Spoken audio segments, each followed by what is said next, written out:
I think you're muted. I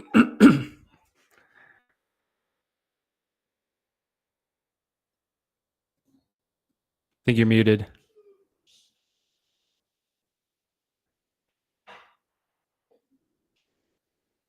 Oh, There you well, go. I guess it would be good if I was not on mute. So once again, Take two. welcome all to the Blockchain Report. This is Welcome, Jeff welcome. and Mike, and we're going to kick things off really quick. As you can see in the background, we'll do a kind of serve up a little humble pie um, and start off with Roaring Kitty. He posted his portfolio here, and kind of was joking about everyone telling him he should take profits, and it looks like he has about 89 million in Solana, and a bunch of render, and dog with hat, and a bunch of stuff. So before me and Jeff start delving into our our peanuts, how you been Yeah. doing, Jeff? Oh, good. Man, this market has been loving the news since the election last week and just been pretty much up. Like people were expecting a little dip at least, but I mean it was just rocket. Yeah, no, Alt's it looking good. definitely feels like up only right now. Yeah. Yeah, it kind of reminds me of, the when the bull run kicked off 4 years ago and it was, near the end of 2020 and things really started to pick up. And it was more in December when it really took off, but man, this is beautiful to see. I was expecting it to hit like, oh yeah, no, we're right at 90 right now or 89. So I was thinking we would hit 90 today, but 100K is within reach. And people were talking about that. I was watching my usual shows today, and everyone was talking about how like the odds, if we're gonna hit 100K before the new year, and all that kind of stuff. And I mean, I remember just a couple of days ago, people were like, "No way, it's not gonna happen. It's we're 80K, 90K maybe, but we're not gonna break 100K." And now today, everybody's like, "It might happen." Yep. Yeah, man, I just don't know, price discovery, you just never know what's going to happen, but we'll just keep And riding that's this the wave. thing. There's literally nothing stopping it, in price discovery. I mean, there's like little to no, liquidations, above, Yeah. pretty much all the liquidity was, below.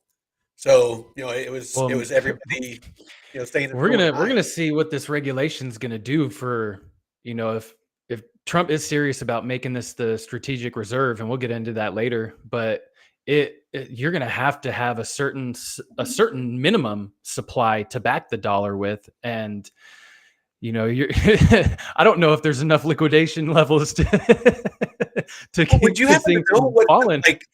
well, I know the government sold a bunch of the Bitcoin that they had seized and stuff with like Silk Yeah, Road, and that guy that Trump is supposed to that was running Silk Road, that's done like 10 years, that he said that he would yeah.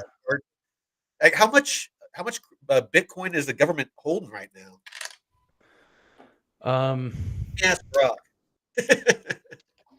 yeah, in Arkham Intel, they have, I think, the wallet available. I don't know what the public wallet is for the government. The U.S. government holds approximately 108 or 179,155 BTC, valued at 12.14 billion. That's not a bad start. We'll No. put a little dent in that 34 trillion or whatever the deficit or the debt is right now. Yeah. Well, hey, maybe these DeFi protocols being built out, and you get one that comes to the Bitcoin network. Will the government be able to utilize these different DeFi practices to generate yield off of that Well, instead of it just having it sit there? I'll definitely delve into the DeFi, but I mean they can do it right now. There's Coinbase wrapped BTC. Yeah, wrap So Bitcoin. Like I've actually been earning Bitcoin using Aerodrome. Anything with a Hmm. CB BTC pair. I basically can earn fees off of the each of the cryptos in the pair. And so I've been Right. earning Bitcoin while I've been earning Arrow, while I've been earning USDC and ETH and Arrow. I mean, Yeah. it's fucking awesome. I'm loving Because it it. spreads it out, right? Yeah, And I'll get into it here in a second. I want to hear yeah. about your airdrop you were telling me about before we went live. So yeah, this one isn't going to be on a test net. This is, more mainnet. They do have a lot of test net stuff. Let me share my screen and show you. Yeah, let me take mine So down. this is actually a project I've been using since the end of 2022. Let me see.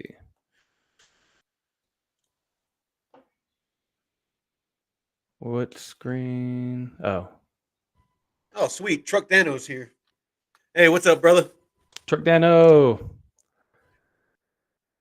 Yeah, always good there's to see never the man. enough holding Bitcoin. You must hold all the Bitcoin. I'll tell you what, the freaking El Salvador president is probably looking like a Oh, fucking shit. genius right now. 100%, man. He's He got rid of like, their whole debt, by yeah. buying Bitcoin like he did through the bear market. I think they're like in the green now. Oh, yeah. Especially with the amount. I mean, it was what, like 20 or so K when he started buying it? Maybe It 30. was it was down there. It was So definitely down there. you're triple your bags. And yeah, we still got room to go. I mean, Well, it's and he's talking about using volcanoes and shit like that to do like geothermal power to do mining. mining. Yeah, So that man, I kind of worry about the Bitcoin mining. The closer, I mean, not really for us, because by the time the last Bitcoin is mined, will be like 2140. So I wonder what's going to happen with mining once the rewards get so small. How's that going to affect these miners? Are they going to have to look for some other reward mechanism to keep incentivizing them to run the network? Unless, I've heard a lot of people talk about that. Hey, Truck Dano, what do you mean? It says not enough of us holding BTC. Hey, Vetman, bet top mover on Coinbase. As I type that, vet on can I oh, bet? You know what he means? vet is the top mover. Is that Oh, VeChain? oh, okay. Maybe. I thought he was talking about me. Vet is. Let Yeah, me check. Let's see what Vet's doing. Can you share your screen or? I think am I sharing it? Oh, hold on. This You know guy, what? Yeah, it's or on do you have? presentation. I can't see it though. Vet is up 10%. I don't think Man, it's. I bought like 3,000 of this back in 2020. Yeah, 4 years ago, and I didn't even sell when it was at 25 cents. Yeah, I can't see your screen. Hmm. Let me see. You hit present down below. Yeah. Let me. It should. Yeah, I just put it on presentation, so you should be able to share your screen. Yeah, it says that I'm showing on There the. it goes. It's popping up There you now. go. It's black, but it should pop up here in a second. Hopefully, it's not freezing. Yeah, it might be freezing. It's all black. Oh, oh, I can see it on the YouTube stream. All right, cool. No, as long as everybody out there can see it. Okay, yeah, no, I can see it. Let's Okay. just roll. Yeah. So layer 3, they host different quests and campaigns for projects across the ecosystem. They're on uh, all kinds of different blockchain networks. They have great reward mechanisms built in. So you can buy I think the token is at like 8 cents right now. And they have, a staking page where you stake a certain amount of tokens and get access to certain quests that will reward you with like a certain amount of optimism tokens or Oh, nice. um, Ethereum. And they have these races, which are really cool.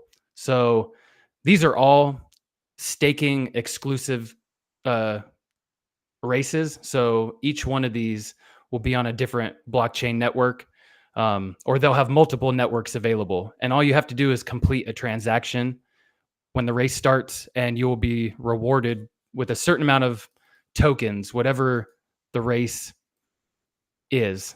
This one was degen tokens. You get like 1,200 tokens. And I've gotten like, anywhere from 10 to 30 bucks, per race in tokens just by having, a certain amount of tokens staked. And it's not just the races. They also have, where is it? Let me go back. These campaigns, and they'll have like, anywhere from 3 quests to dozens. And at the end of these little, campaigns, however many XP you gained during that campaign, they'll reward you with like a certain amount of tokens. They'll do like a tiered system. So a lot of this is on mainnet, not Ethereum mainnet, but different layer 2s, Linea, Optimism, Arbitrum. So the fees aren't generally super high like on Ethereum. So, Yeah. If you can throw in 50 bucks to just, because you do have to mint these cubes, which certify that you've completed that quest or campaign. And they're usually like 20 cents. So if you can, That's not bad. come in here, complete these steps, and I have a ton of videos on almost everything on layer 3. And at the end of this, once you complete these tasks, some social tasks, on-chain tasks, and they do have a reward, a referral program that I earn. I don't know if you can see this. Yeah. With the, right here. So if for each quest that somebody completes using a referral link, you get like 0.0001 Ethereum, which is like 10 cents, I think. And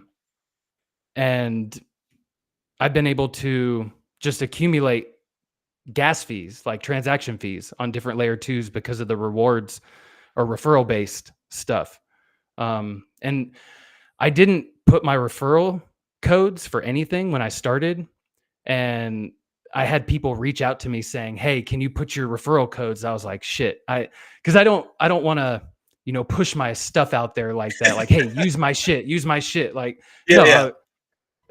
So once people started saying, "Hey, put your stuff," and it's been awesome. Like, to see just, 10 So there's a people social that aspect use my code, I get like 0.001 ETH, and that, just adds on top of the rewards that you get. And they show you a little thing that how much rewards you've earned in the ecosystem.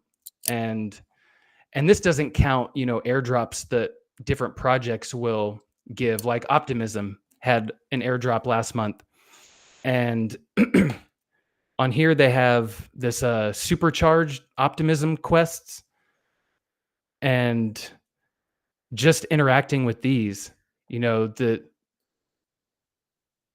this one is revoking token approvals that you might have active. Another one is depositing tokens into the Aave DeFi protocol and borrowing on Aave. So different tasks to get you familiar with these projects and how they work, how to interact with them. But it is on mainnet. Or it is on a layer 2 mainnet. It's not on a test net. So you do have to have some funds. But if you just want to come in and complete these tasks, like just deposit a little bit of Ethereum and then you complete the task, you can withdraw that and use that in a different quest. So you don't have to have it locked up in there. So Gotcha. kind of like airdrop hunting. You're just reusing your money, to complete these, depositing into different pools, withdrawing, and completing the task.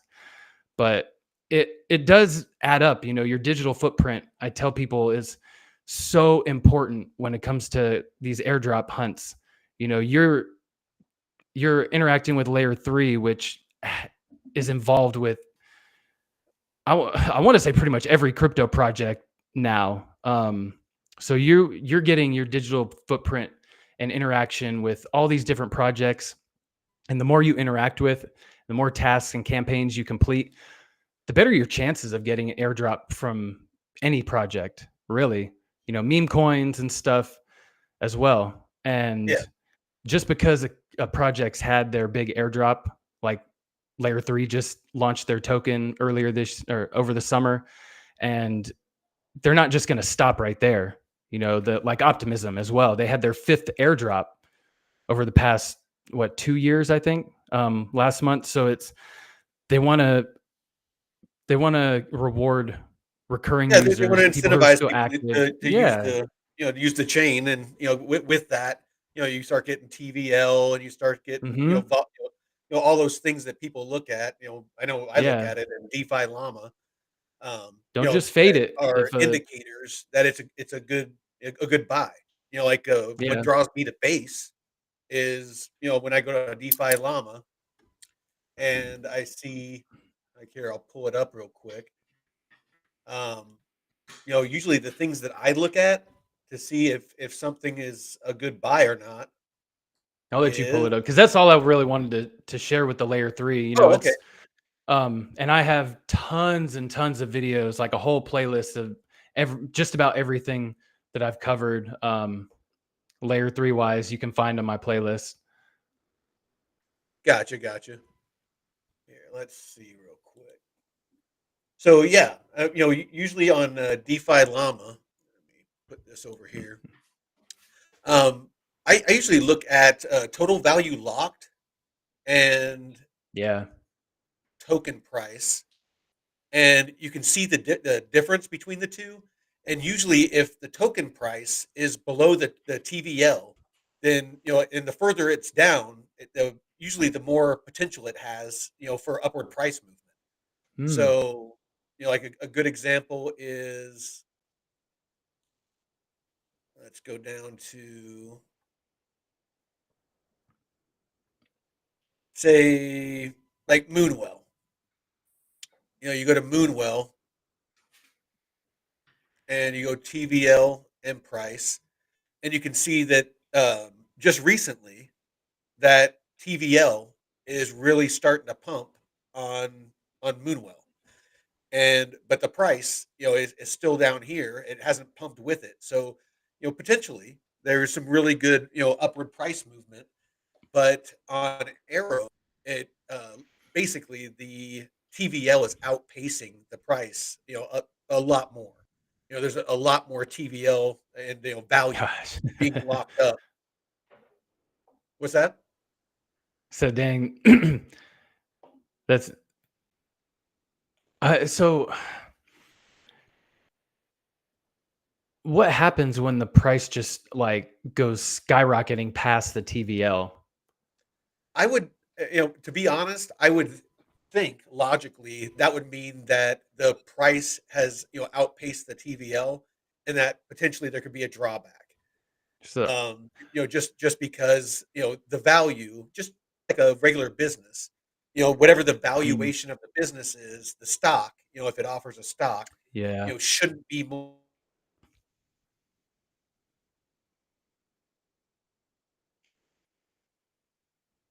is that its value, or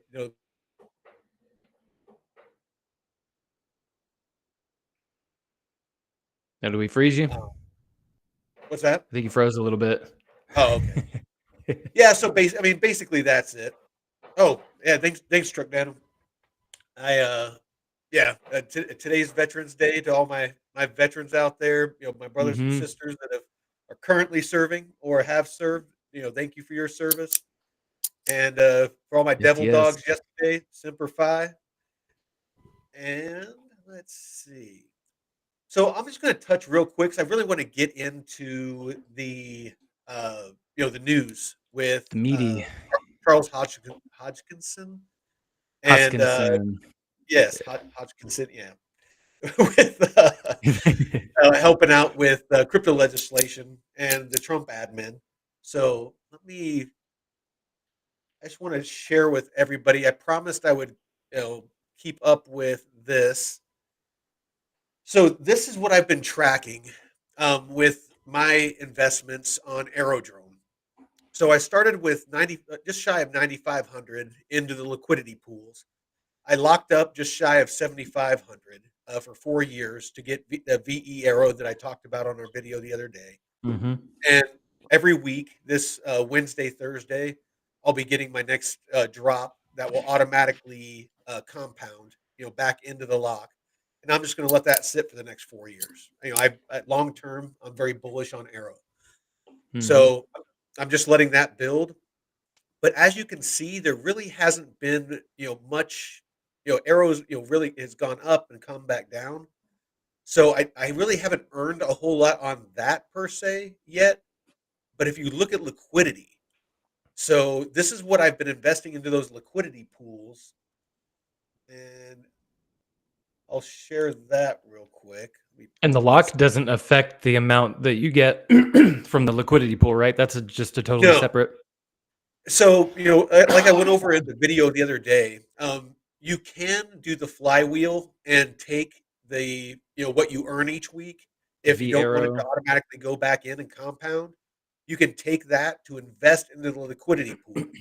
And then the profits you make from the liquidity pool, you can put into the lock to get more VE arrow to put into the liquidity pool. Mm, And you just keep, that flywheel going around and it basically, compounds on each other and increases your earning potential. yeah. So let me do this real quick and I will share my progress for today.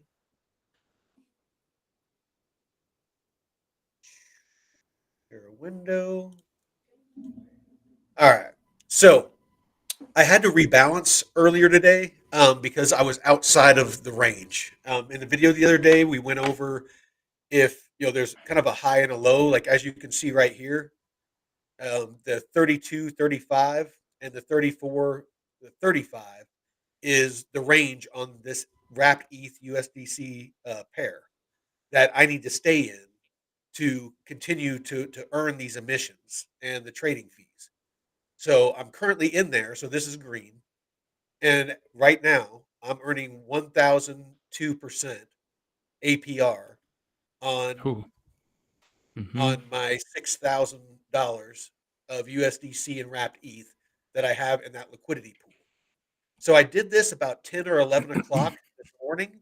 So what? That's like about 7 hours. So in 7 hours, I've earned $40 worth of Arrow. I've earned Beautiful. $20 worth of wrapped ETH and $20 worth of USDC.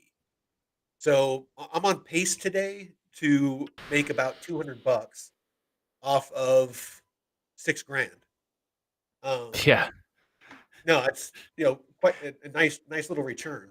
And you have to rebalance if you're out of the zone, and It's your yes, I think your band is much more narrow, which gives you yeah, a a higher reward. So that's why it's good that you are active daily, because that's working in a narrow range like that. You need to be on it every day as opposed to just having a wide range to work with. absolutely. You But are that's on. it seems like it's worth the money, worth the extra No, effort. it really is. Yeah, to make 200 bucks in a day, sitting here, petting my cat and working out and playing video games and working cabin. It's like, why not? So let's see. I will share this real quick. So that Hey, brings me you to ain't got to this. rely on the government to take care of you at that point. Shit. No, no, and that's the beauty of it. And I can be sitting on a beach with a drink and doing this exact same thing. That's the Mhm. beauty of crypto and DeFi is the freedom that it gives you. Absolutely, Dano winning. Yeah, want money for nothing and bourbon for free. Shit. So again, I started with 94.39. I earned roughly $200 in a day, and then a little bit less, the following day. Then I earned about $300, the day after that, another roughly $300, and then for almost $500, today. So, just on average, I'm making, I've made $1,200 so far over 6 days, a little bit over $200 a day. So not too bad. Yeah. Pretty excited about it. And most of this earning is not off of price appreciation. So, as you can see, the arrow, is pretty much the same as it was, Yeah. 74.51 and 75.50. So it's not like I've made a bunch of money off of the arrow that I'm earning. ETH has gone up a bit, but as that moves up in the range, it's selling off the ETH for USDC, which is stable. So Mm, again, that's not changing in price. So that's not yeah. affecting these numbers. So give or take, it does affect it a little bit, but for the most part, these are the kind of returns that you can get in DeFi if you educate yourself and make sure that you know what your fees are whenever you're doing the transactions and rebalancing and doing all these things. Yeah. So that's all I got on my update. Can we dive into the news? Yeah. The excitement. Yes, We yes. have got our crypto president. Shit. Yes, yes.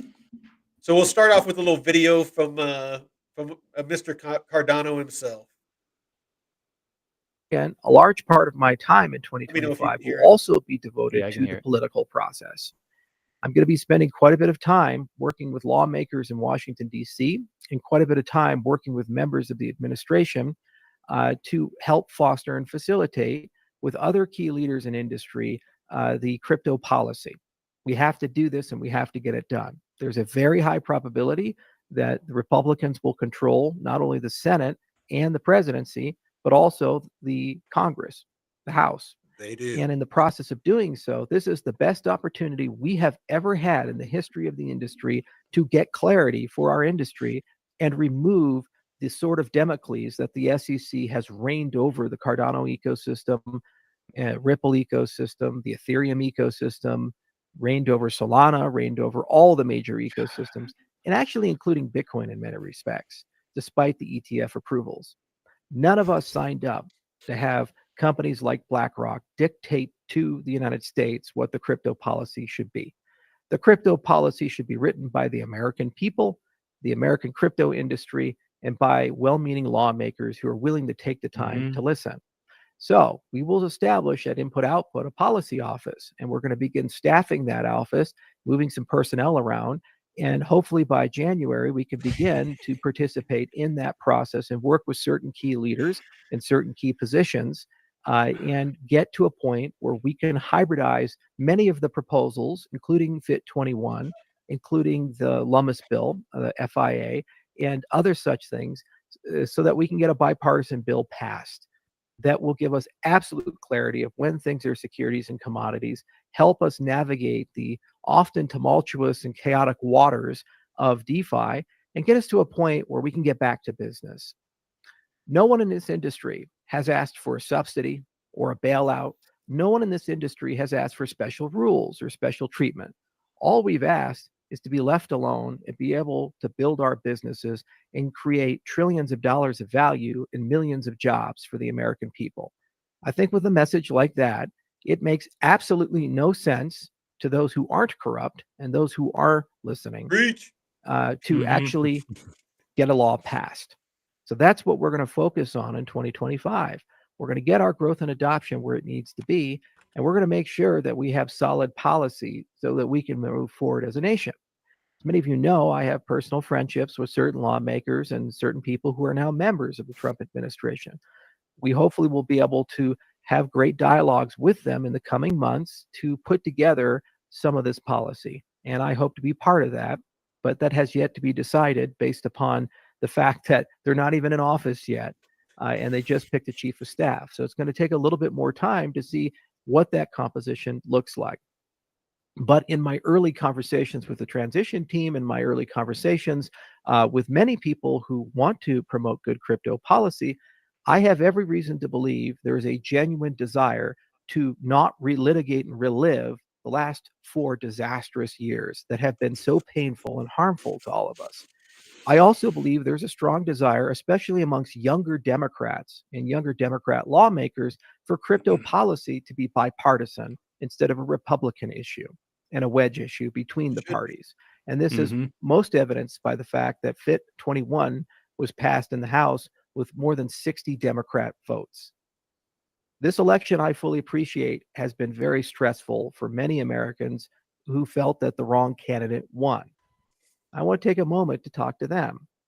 While we do disagree on politics and while we do disagree on the nature of how the next 4 years are going to unroll and unravel, there is one thing that unites us. We're still Americans. And I'd like to believe that we both want this country to succeed.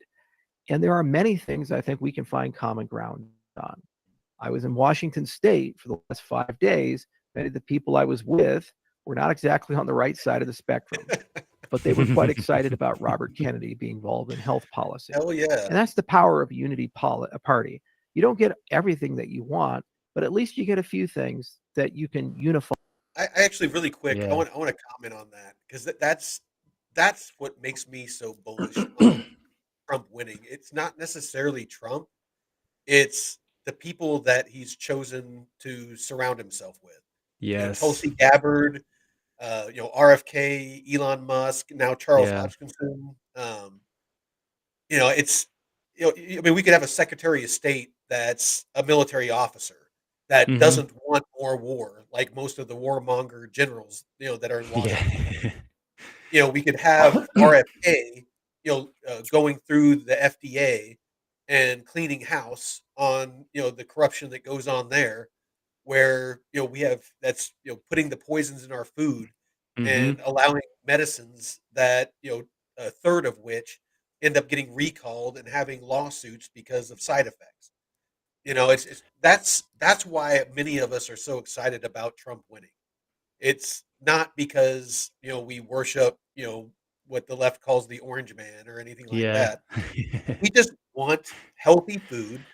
We want, solid crypto policy. We No want war. less war. We want, to be able to afford food and, housing Yep. and interest rates to go down. And, we just want, freedom of speech for everyone, not just our side. Hmm. I mean, that's why we were excited about Elon buying, X was, Yeah. now everyone has a voice. So I'll get off my Well, and that soapbox. he said that was his biggest downfall in his first term was the people that he picked Mhm. behind him. Was he just went with what people told him, like, oh yeah, the typical bureaucrats, like, oh yeah, he'll be good, he'll be good. He's Yep, like, no, we gotta, not this time. the enemy within is true, man. Yep. No, it's just, that business as usual. But, he has thousands of people, that he has to, filter through. So he has to be able to Yeah. rely on the people around him. So yeah, we'll finish this real quick and then we'll dive in.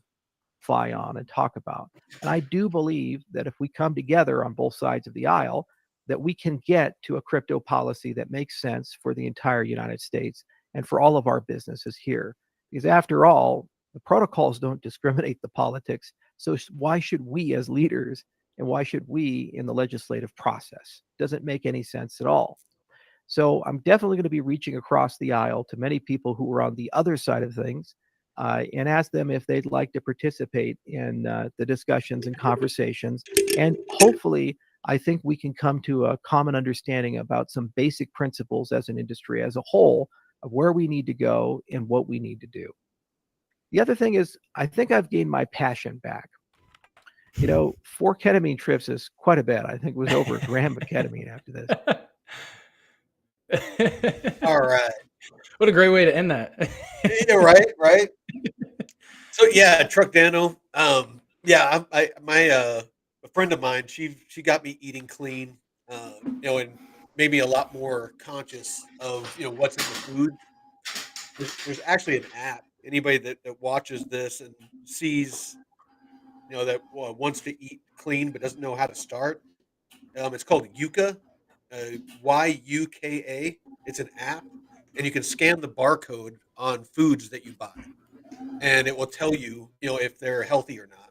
But yeah, I mean, drinking, good clean water, eating good healthy food, getting some exercise. I mean, Hmm. preventive maintenance is the best thing, when it comes to health. It's not, getting treated after you get sick. It's not getting sick. Yeah. So Yeah. that's, Prevention. yeah, no, an ounce of prevention. So, all right.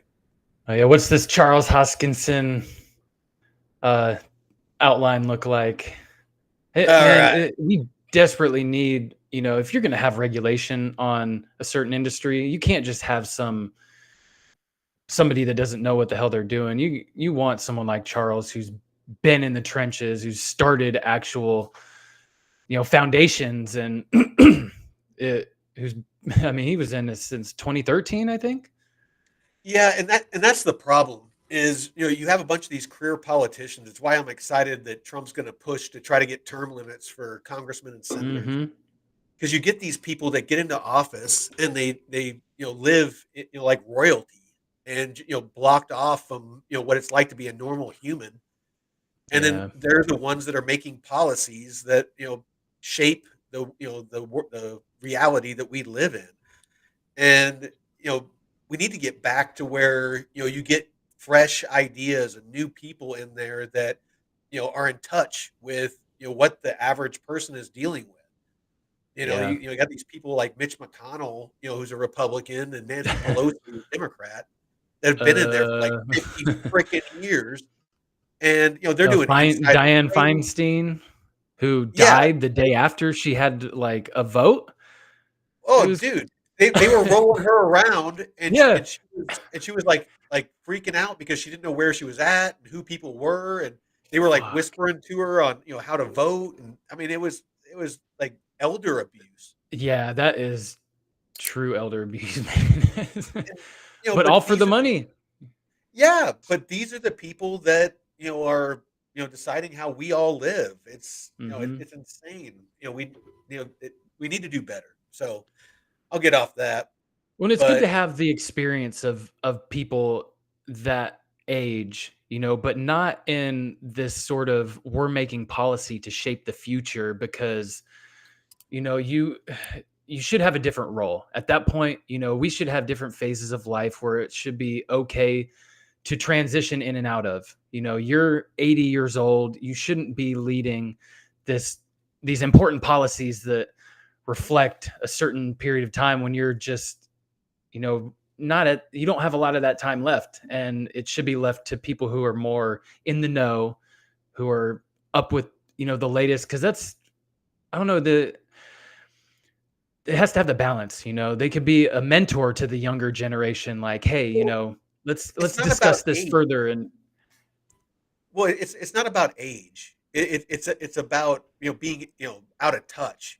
They're old and they've been there for yeah. so long they have no clue. Now you take somebody, that's, older, that's, 60, 70, 80, and they're out there, working True. in, Yeah. whatever industry or whatever. They're in touch with what's going on, the pain points that Yeah. those industries are dealing with.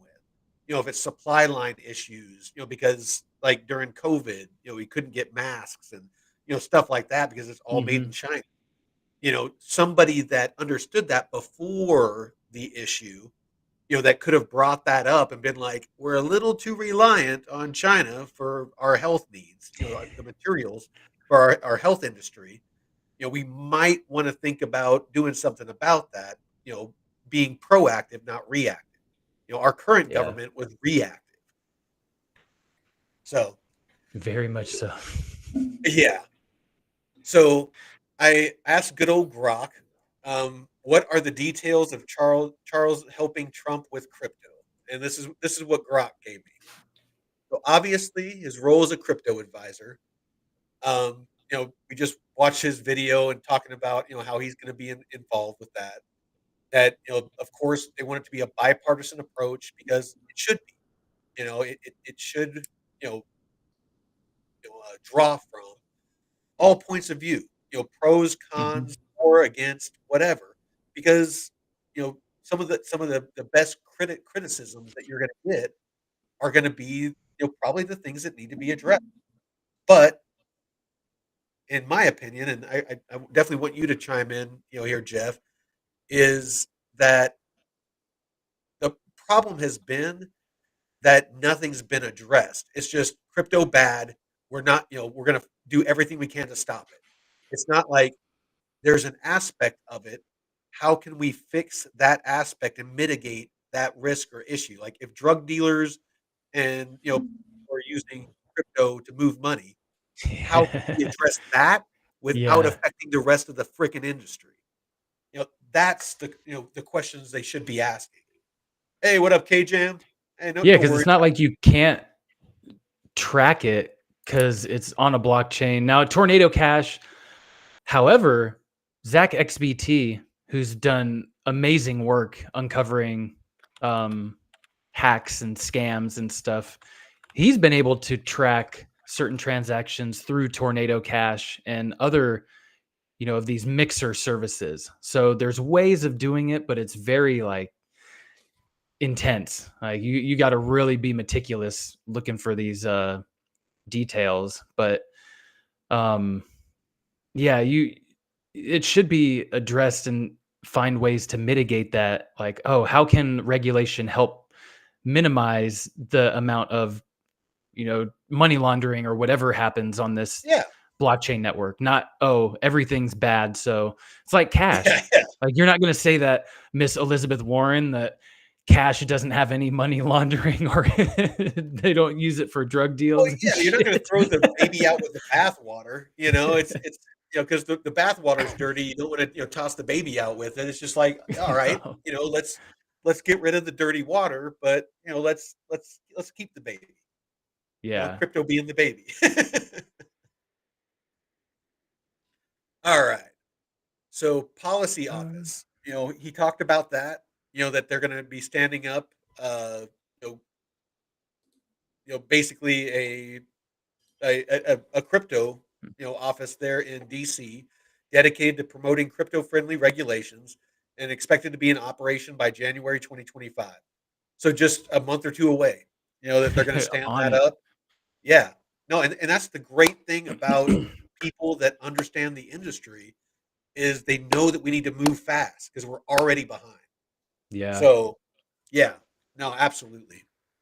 Well, how many jobs has this really pushed out? I know that there's been at least 1,000 businesses move out of the country because of the regulations. And that's not including like influencers and content creators and other people who are involved in crypto that have left the country just because it's not crypto friendly. I mean, you're driving massive amount of innovation and and Tax revenue. value, tax revenue, all that. You're just You know, shooting yourself in the foot.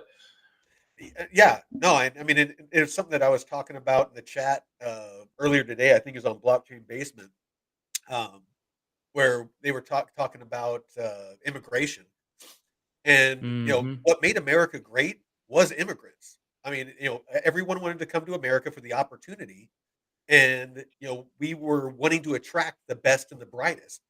So that's why we give college visas for people to come here and go to school. Is and like Trump said, if somebody comes here and goes to college and they are the best and the brightest, like to their diploma, staple a freaking green card to it. It's like we want you to stay here. We Yeah. want that innovation. We want that that uh, that drive to Yep. make America great. Yep. It's we don't want to keep anybody on the left that's out there listening. We don't want to keep immigrants out. We just want legal immigration. Yep. Does our immigration policies need to be overhauled? Absolutely. Does our laws need to be fixed? Absolutely. But we need to understand that you can't just have open borders and everyone come across. Rapists and murderers and Mhm. human trafficking and all that You stuff don't is want to think going about the on. bad stuff. They don't want to Yeah, think about the bad stuff, and it's it needs to be brought to light because it's not just a black or white thing. Like we got to be able to talk about this. And I got family who came here from other countries, but they did it in a legal way. K-Jam. And it, I think your K-Jam is friends, from okay, Jam? what was it? Poland? Was it K-Jam? I think he was born in Poland, and his family came here. Yeah, a good buddy Yeah, of keep mine on who's an talking. engineer. He came from Iran to Canada and then went to school in Toronto and then came out here in 2014 and for internships and stuff. And now he works at Mercedes as a software engineer. So it took him like 4 years or 5 years to get his green card when he actually applied. Um, And so it it shouldn't was a take that long long. process. Yeah. And he's a smart fucking guy, like Well, incredible. my neighbor is definitely not, that level of, engineer. She's from Thailand, and Mhm. they own a restaurant here in town. A just delicious Thai restaurant. Mm. Um, and yeah, love her to death. And the hardest worker you'll ever freaking meet. I mean, she's like 5 foot nothing, like probably 4 foot 10. But Full of energy. before they opened the restaurant, she was doing construction with her husband, and Oh shit. he's in his late 60s, and they basically built most of the cabins and stuff around this area, and they do construction and they run a restaurant. I don't know if anybody's run a restaurant before, but it's a lot of hours. But yeah, just that little lady Weepaw, man, she can just hum. And that's the kind of but it took like 7 years for her to get her citizenship, even though they were Jeez. married. It's like you have got to be kidding me. And it was like $10,000 or more Oh in yeah. Yeah. just fees, and that's ridiculous. Yeah. Yeah. It's not good. And then you have to worry about keeping your visa up to date and Mhm. and work status and everything. But people like that, man, who are contributing, who have been here doing it the right way, like let's find a way to get them. I don't want to say fast track, but yeah, see, because people shouldn't be waiting 10 years for their status. What are the issues with that? The pain points. Do we need to move that onto blockchain so we can get some fast processing? Right? No, yeah, actually, that's a valid point. It's like putting visas and passports on blockchain and stuff would probably be a Yeah. smart thing to do. So, yeah, was it KJM? My mom had to get the visa first, and it took about 2 years once she came here to the U.S. to issue me a green card. Yeah, it's insane. Mm. Yeah, absolutely, Truck Dano. Fast track talent. Um, So yeah, the market reaction, back to what we were talking about, since that announcement, everyone was Yeah. wondering why, ADA was pumping, and it was a direct, I think it was a direct response to him being a part of crypto regulation, the Yeah. ethical My brother had the consideration. same response. My Oh, brother said, "Damn, that absolutely. must have been why." Yeah. Buy the rumor, sell the news. Um, So, and then the ethical considerations, and this is important, and I'm glad that Charles brought this up because most in Washington don't care about that. The conflict of interest, the Mhm. insider trading, and Elizabeth Warren that's on the financial, heading up the financial committee, basically works for the banks, and she's going after crypto because they see it as a threat. Because like I'm doing with DeFi, all that money I'm making in DeFi, providing liquidity for people to swap and borrow and stuff like that. That's historically what the banks have done, and they It's coming make out of all their those pocket. profits and give you Yep. pennies off of your money. They hate that we're making money now. Yeah. So Oh yeah, when they went after Coinbase for the yeah, that offering like such a high percentage, they're like, "Oh no, nope." yeah, all the staking and stuff like that. Yeah, they were freaking going nuts.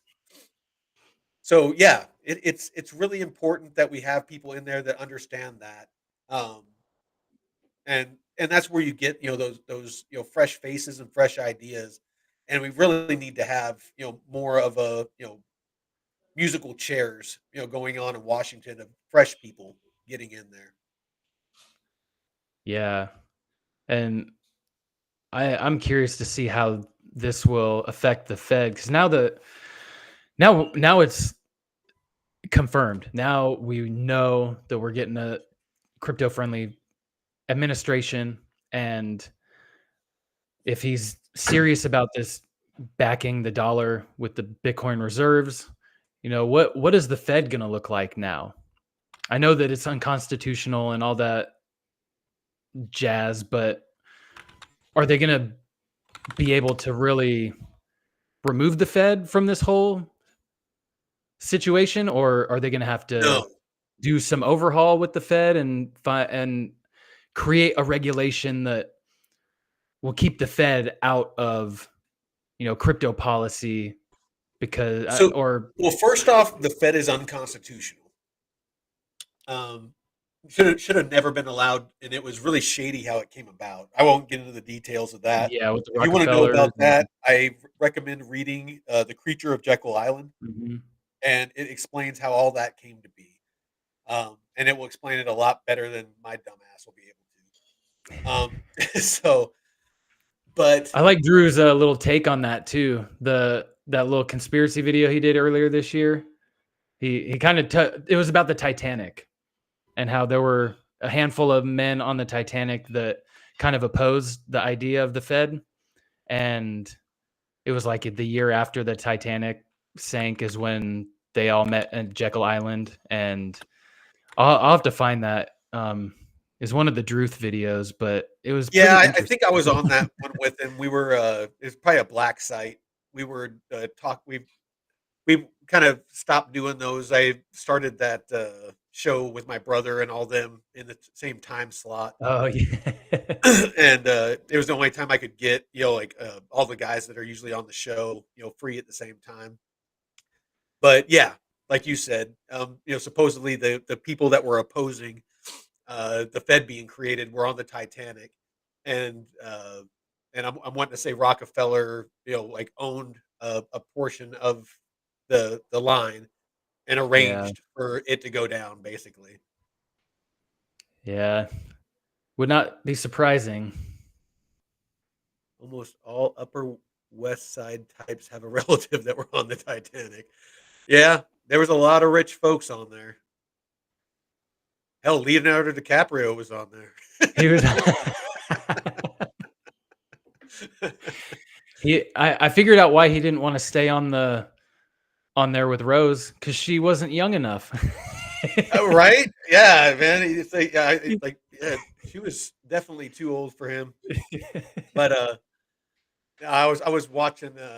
I saw a meme the other day that it was talking about how how women see that as romantic, and they were talking about she's like 70 years old, about to die, had this whole life, a husband for 50 years and kids, and she's like not with them, while she's dying. She's like talking about the homeless dude that she was boning on on the Titanic.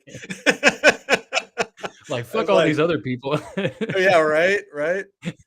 So no, I thought that was pretty funny. Yeah. So Are you what's are you able to read gonna this, happen Jeff? with the Do you want to Fed? do you want to go through these bullet points of Trump's plan for crypto? Oh, this is Trump's plan. Okay, yeah. Well, real quick. What do you think will have, like, with the Fed being unconstitutional? Is Trump going to be able to do anything about that? Um, I mean, I would think that if it's unconstitutional, I don't know why somebody hasn't already. And if they can, Yeah, prove that and stand on that, then technically they should be able to get rid of it. If that's part of his plan, I don't know. Let's look at this and see.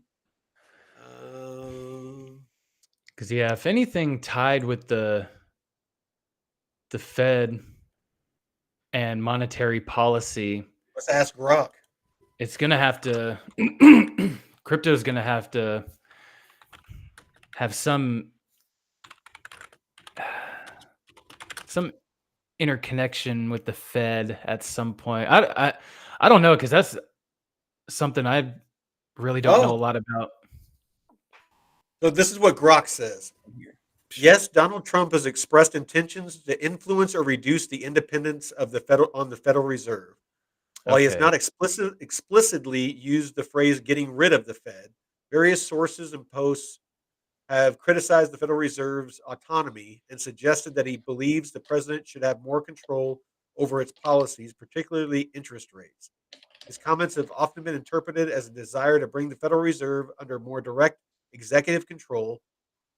All right, so yeah, no, he has made some comments to the fact that he feels Okay. like they have way too much power, which and no oversight from the government.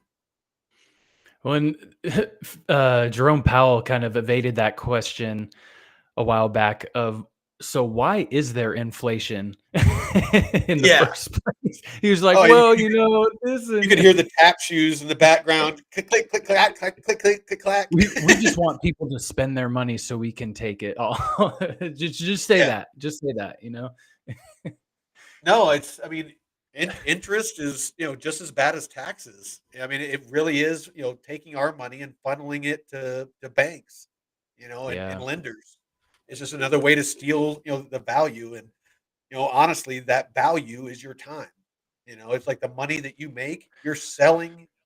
There's a really good movie that was called In Time. It had Justin Timberlake in it. I don't know if you've seen it, but Oh, it's where you have the certain amount of time on your yeah, on your forearm. And basically, when you work, you work for more time. Like everyone is immortal, yeah.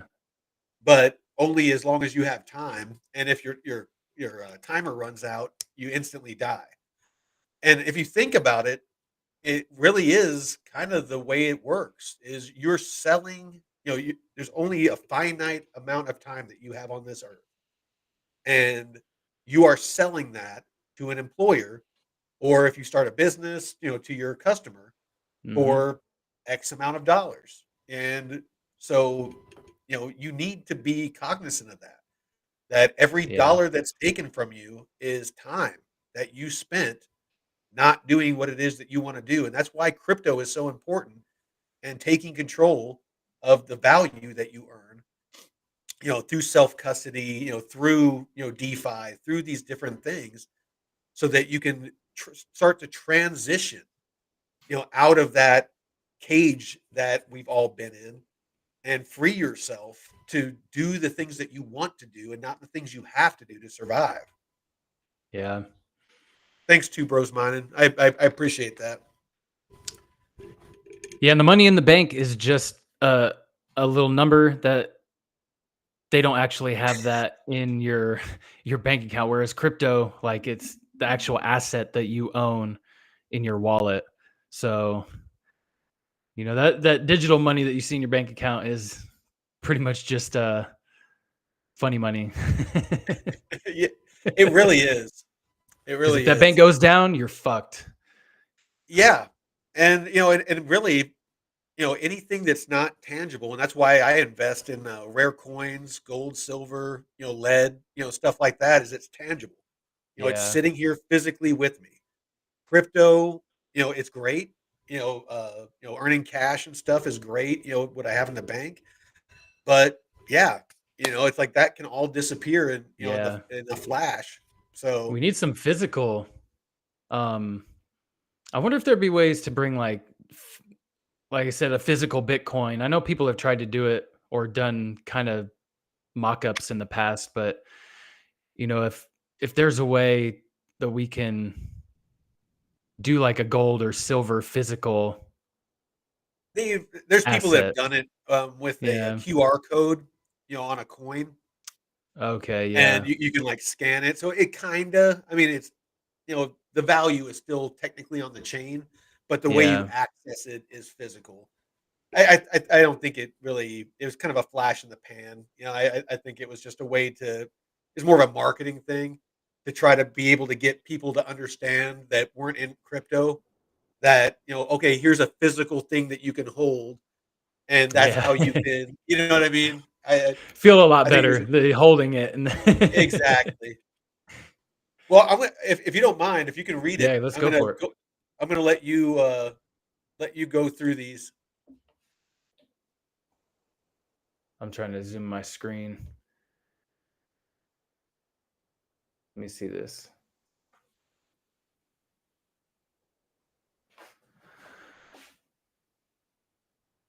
If you can't read So it, how I'll many do it. different ones are there? Yeah, it's a little small for me All right.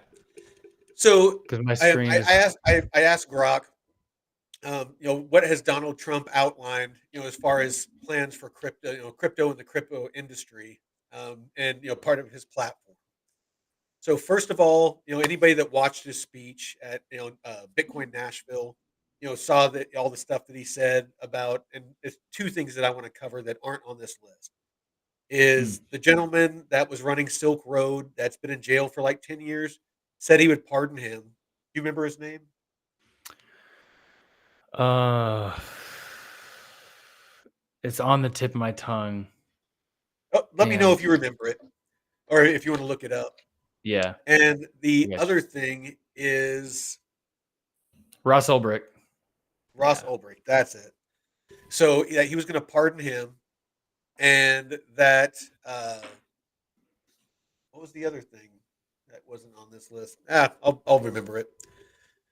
So one of the things is he wants to make the U.S. the crypto capital. It's this push by you know the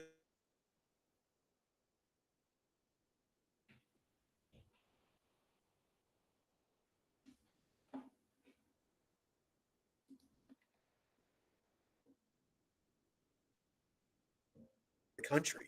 All of these companies, I think I dropped you. they've all been going to more crypto places. So Trump has expressed his intentions to make the U.S. a hub for innovation for blockchain Mm-hmm. technology. Yeah, This Dubai, is Singapore. I mean, Yep, they're they're flocking. blowing the fuck up. Yeah. So, and then we talked about Charles, with the Bitcoin and Crypto Advisory Council. That should be stood up in January. He's been officially pinged by Trump to get that going. The Strategic Bitcoin Reserve. This is important because with our debt the way that it is, and the Federal Reserve running things the way that they have, with using bonds to back the debt, to sell, to basically magically, make magic money. All the people that talk about that crypto is this, Ponzi scheme and magic money that can just make out of thin air. Um, that's what the dollar and our current system is. They can issue bonds and they just print as much money as they want, and it's backed by nothing. At least crypto, it can be, it's finite, like Bitcoin. There can only Yeah. ever be 21 million Bitcoin, no matter what. Nobody can change that. So it's actually, the fact that Trump understands that and wants to have a strategic Bitcoin reserve, potentially one day could back the dollar, which would actually give a tangible value, to what a dollar is worth. Back like Mm-hmm. when gold, physical gold, used to back the dollar back in the day. It's the Yeah. same thing. Well, in Bitcoin mining, it's you're using energy to work for you. So you're using energy to create mining the Bitcoin, solving an equation, and you earn that Bitcoin. So it's not just nothing out of thin air. You're using energy to solve a Time, problem for you and over a yeah, certain amount of proof of time. work. And yeah, and you earn that for your system working. So that has value. And if you can, and what does the dollar have? Just, nothing backing it anymore. So you don't have a way to hold that value. It just goes down and down the more you print. And since Bitcoin, like you said, well, 21 million, can't have more than that, but 4 or 5 million of that has been lost. So you're already You're I already know I like know a guy that a has little bit. 500. Well, I know a guy right now that has about $1 million worth of Bitcoin that's locked on an old hard drive that he can't access. Oh, So, I mean, and oh, there's a lot of those out there, and so far, Satoshi, last I heard, there's been no activity on those wallets for oh, quite some time. yeah, So, yeah. And how long do you think it would take for us to really reduce the debt once we get honestly, that in place? I won't even pretend to know, but I know that we looked it up before we started the stream, and it was the government currently holds, what was it, 187,000 Bitcoin. Yeah, something. It So was like it was like, I think, over like 10 20 something billion, billion dollars, which 20 something. isn't. Yeah, I mean, it No. wouldn't even put a dent in the debt. But if they did what El Salvador did and actually like started buying up Bitcoin, I mean, technically they could print a bunch of dollars to buy Bitcoin and then just let the dollar freaking, whatever. As those dollars, started coming on shore and you know, uh, Yeah. made it back to the Federal Reserve or the regulating agency, they could slowly take out, those, you know, uh, you know, basically valueless dollars. Start burning that value to where over time they could make it to where they could get rid of that debt. And I could be I'm just kind of spitballing here because I don't know the intricacies of that or if that makes sense but in Mm. my mind, it made sense. I probably should have never even said it, but there's probably some, Uh, financial people out there that are cringing right now. no, that's how we learn. Hey, if you're a Oh, financial person, absolutely. please fill us in. Yeah, yeah. If somebody watches this, leave a comment down below. Anyone that's watching right now, if you could help us out and Yeah. throw up a like, smash those likes, and share this stream out on X and all the social medias because we're gonna be doing this every Monday night. All kinds of So, different topics and fun stuff. oh, absolutely, always. So, another thing that he says that he's going to do is, end the anti-crypto crusade. So Yes. obviously, like we talked about, Gary Gensler and Elizabeth Warren being, two of the major ones. Anyone who pays attention knows that Gary Gensler works for her, and as evidenced when he testified before the a congressional hearing, Oh um, man. he got caught. Basically, he was fed the questions and before and basically was able to give his input on if he wanted them to change the questions, and he was able to basically prep, and she tried to make it look like that she was being hard on him, and then it came out that that he was given the questions beforehand. So corruption to the core. It's Yeah. obvious. When Firing of Gary massaging Gensler. Oh, go ahead. Sorry. oh, the massaging of the questions, well, during the process too, it's like the way she presented them, it was like very Hey, hey, friendly and hey, like, hey, two bros, take care, man. yeah, have a good night, two bros. I'll always make time for the family. Yeah, Go you ahead, you Jeff. need Sorry. somebody unbiased Yeah, asking these questions and not having all this fabricating in the before you go on. It's a whole charade. We don't want it's all people who are going to theater. be pushing bullshit and like if these are people's livelihoods and this affects policy that affect Americans and you're just going to sit there and kind of tap dance around these issues or say one thing, gaslight people. It's ridiculous. It should be removed immediately. No, and honestly, that's why we need to get these career politicians out. We need term Hmm. limits. Is Yeah.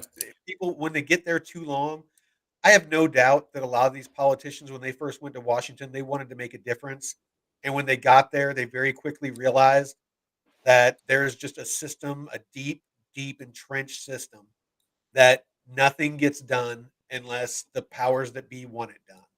And so, I'm sure that she probably went to Washington and thought, I'm going to change everything and make a difference. And then she got there and realized, you know what? I can't change anything, so I'm going to get rich while I'm here. It's so I'm going to skip over the firing of the SEC chair Gary Gensler because I have an article that will speak on that here after we're done with this little checklist. But support for stablecoins. So basically, Trump has said that he is going to, foster. It says basically he supports stable coins and wants to have regulations and stuff like that that will ensure the use of stable coins, which is a must in crypto. We have to have stable coins, otherwise we wouldn't be able to really buy and sell and have anything a place to store value outside of the volatile cryptos. Yeah, and people won't really be as comfortable like, oh, there's no dollar. It's just all like, oh, Bitcoin and Ethereum, and where's the Yeah, US dollar in this? And a bunch of yeah, how fluctuations. can I put my profits into a safe asset that won't move at all? Well, my Oh, just brother. another crypto. Well, my brother last night after the bullshit and bourbon episode, I was showing him what I was on the show. I was talking about and showing him what I was doing with DeFi, and I could see him like shifting in his chair, and I could see him messing around on his computer. And it's at the very end, he was like, "Hey, Mike, get a hold of me after this." And I got a hold of him, and he's like, "All right, you gotta show me how to." Hey, what up, Deadwood? He's like, "You got to show me what you're doing on this DeFi stuff." And so he actually is earning 15% on a USDC USDT pair. So Hmm. 100% stable as long as neither one of them depegs. 100% stable, earning 15% on USDC USDT. I mean, how Shit. freaking awesome Yeah. is that?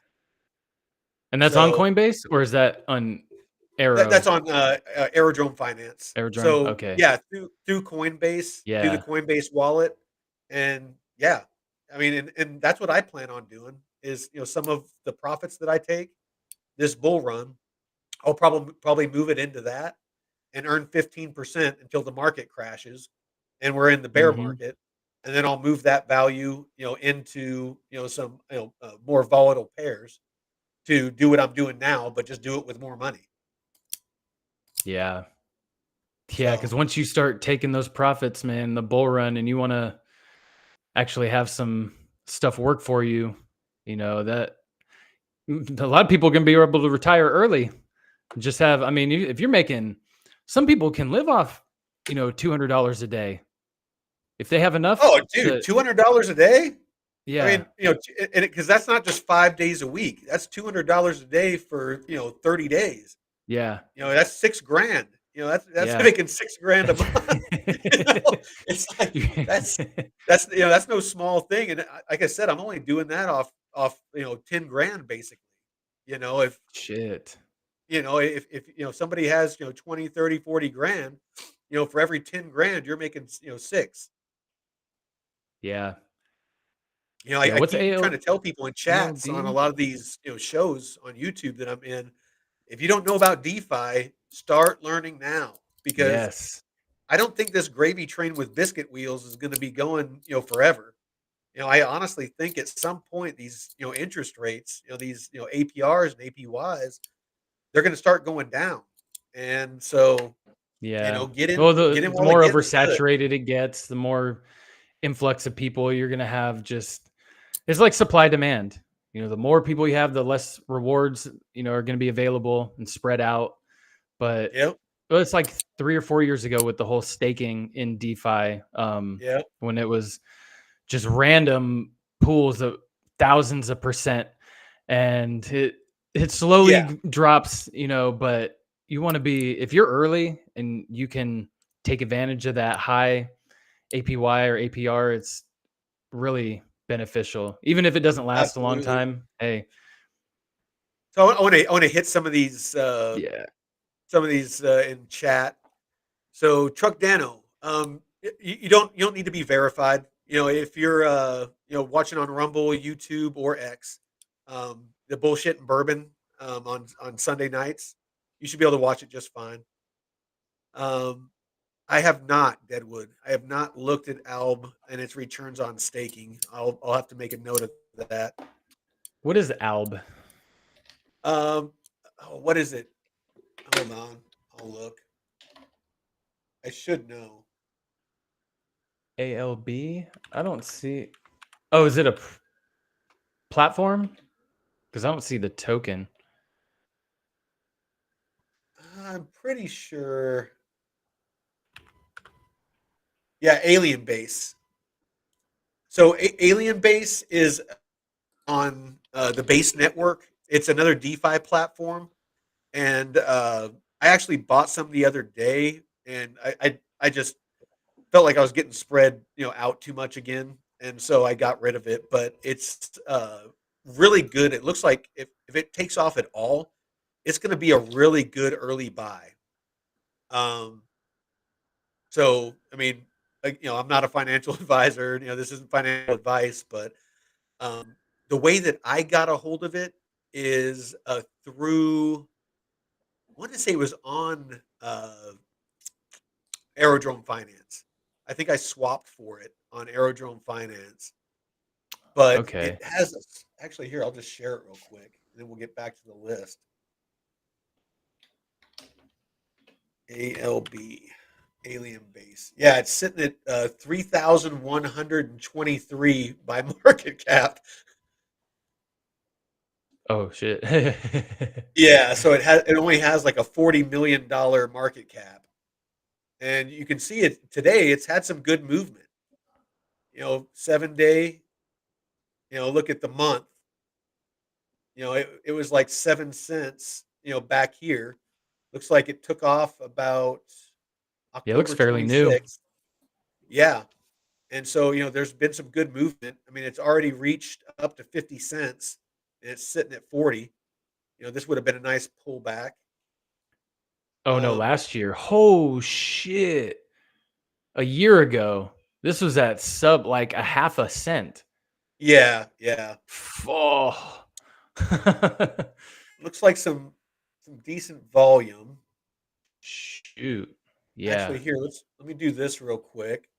Let's go to DeFi Llama because I was looking at it on DeFi Llama the other day. Go to base. Go down here. Where are you at? There it is. Alien Base. So yeah, look at that. TVL is shooting up. Uh-huh. And let's bring token price in. So it looks like that the token price moved pretty good with it, but not. There's still a decent amount of room to move. Wow. So yeah, this might be a nice early one to get, and with a market cap of only 40 million, this Yeah. might be a little bit of a degen move. Have But a little it's not a bag. meme; it's an actual platform. Let's go to the website. So this Yeah, is I'm the looking at website. their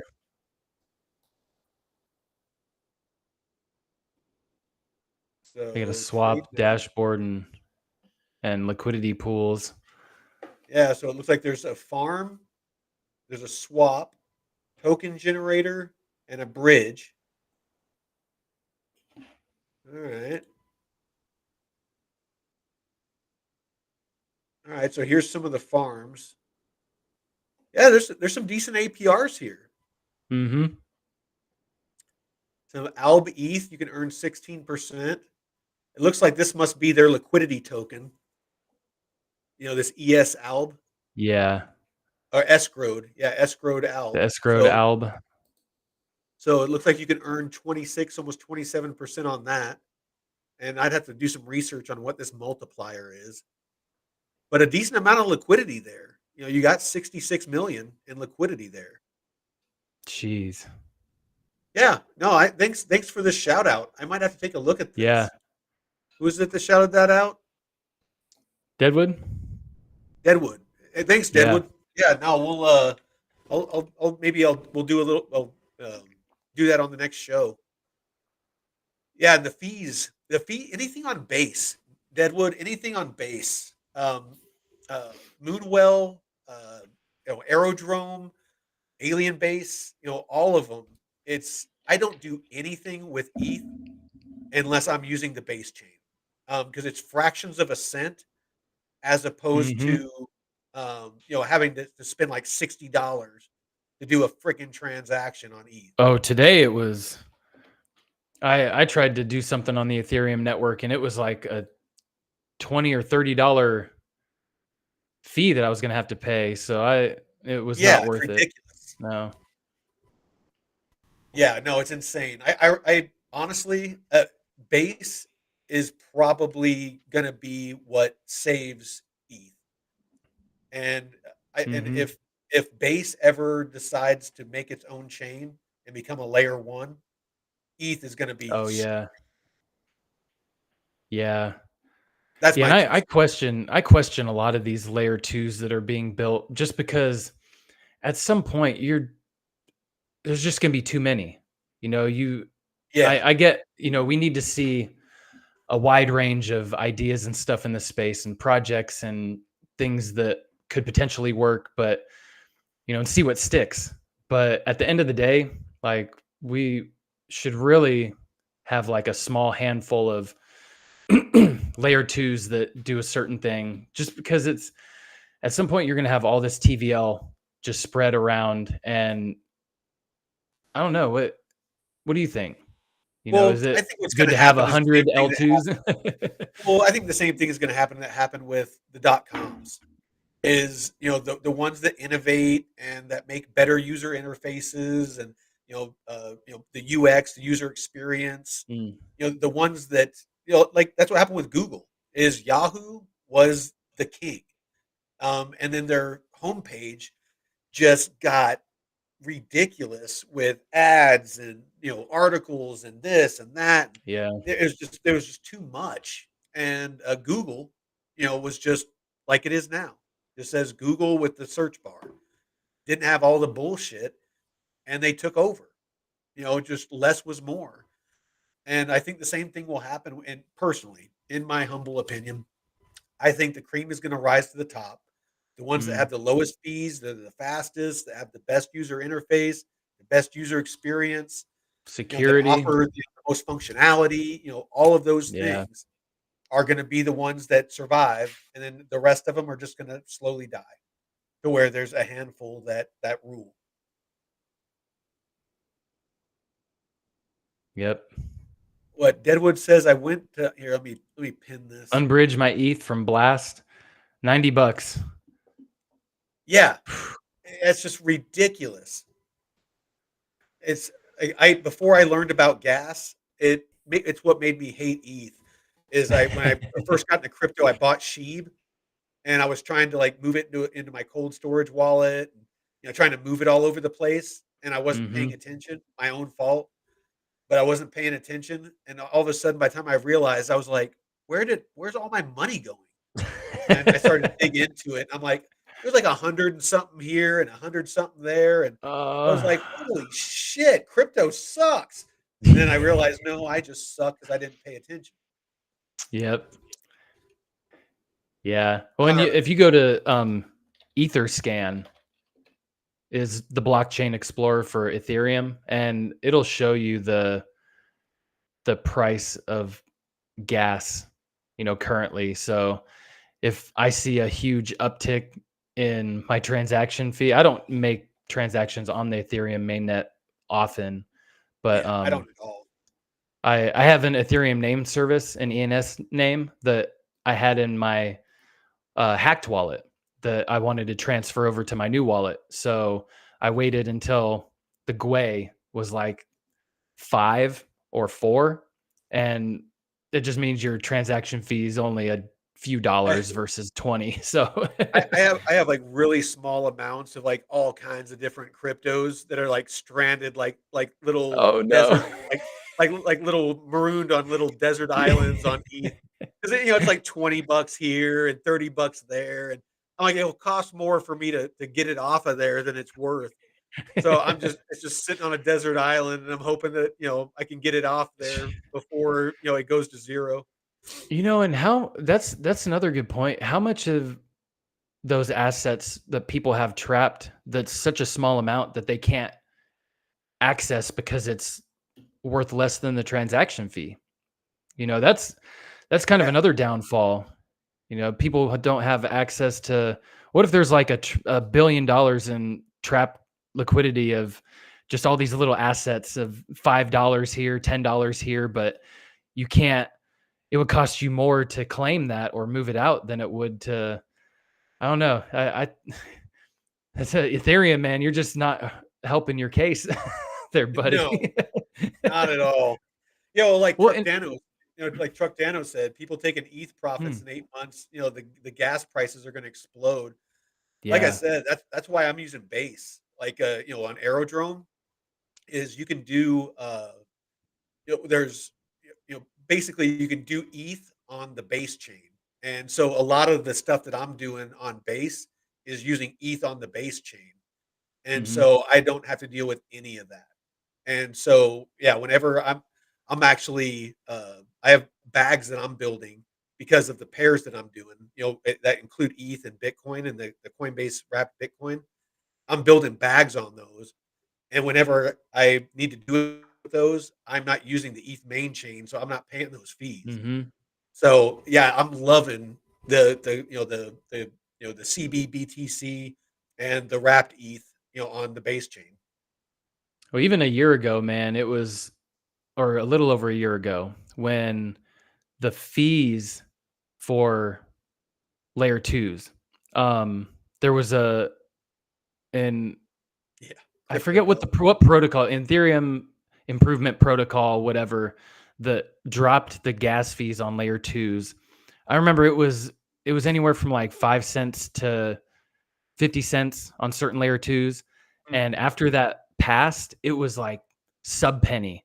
And it was huge for airdrop hunting because, a lot of people couldn't even pay, 5 cents for a bunch of transactions. But it was such a beautiful thing to see because sub penny transaction fees are just like, after leaving Ethereum, it's, oh man, me and my brother were so happy because all we complained about was Ethereum fees. Like, holy shit, it was less than a penny to do this transaction.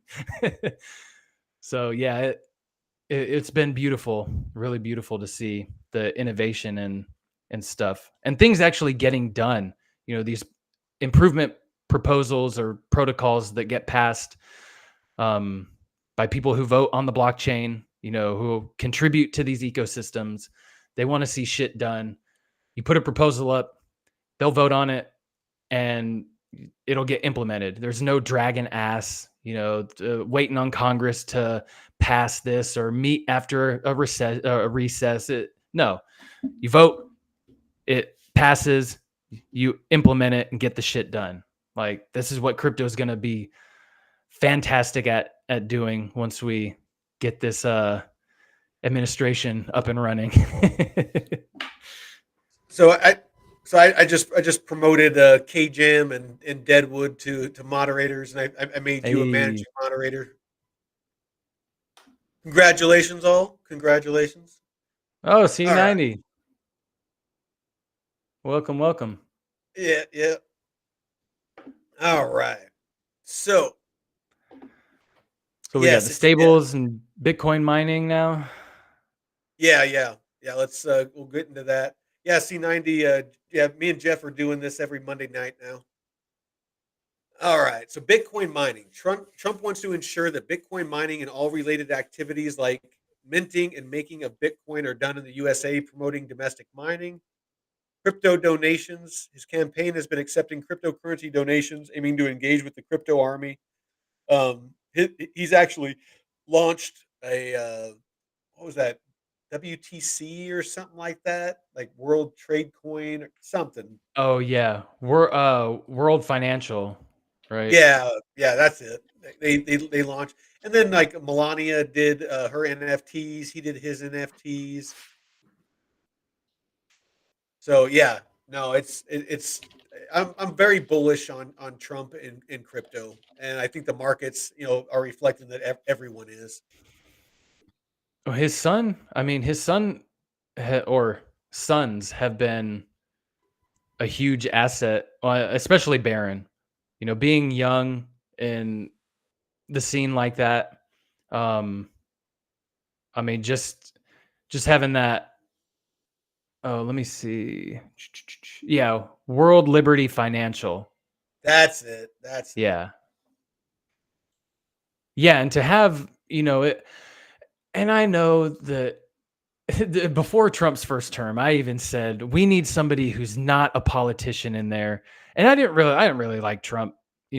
Said a lot of dumb shit, but I was like, damn, now I got to eat my own words because this guy, he's a businessman. At the end Yeah, of the day, yeah. he's a businessman, but America is a business as well. It So, really is. I and mean, you need I hate somebody to who say can it, but it stand up really to these is. people and who is well spoken, even if it's not what everyone agrees with. But he can talk the talk, man, and walk the walk, and he can meet with these people and hold his ground. And to lead a country like that is very important. You can't have a weak somebody is going to be, oh, he made he called me a name and this and that. And no, he's just going to shoot back and not hold back. So, I mean, you've seen what's happened in it since he's gotten elected. Everyone wants to end the wars and Hamas. Oh, dude, just in the past week, like he hasn't even taken office yet, and you got what was it? Qatar was telling Hamas that they had to get out. They Yeah. weren't going to they weren't going to shelter them anymore. Um, Hamas actually is asking for peace talks. Uh, Putin has said that he wants to sit down as soon as possible and talk about ending the war. Yeah. It's like all these people all of a sudden, there's like they're all willing to like lay down their arms and be peaceful.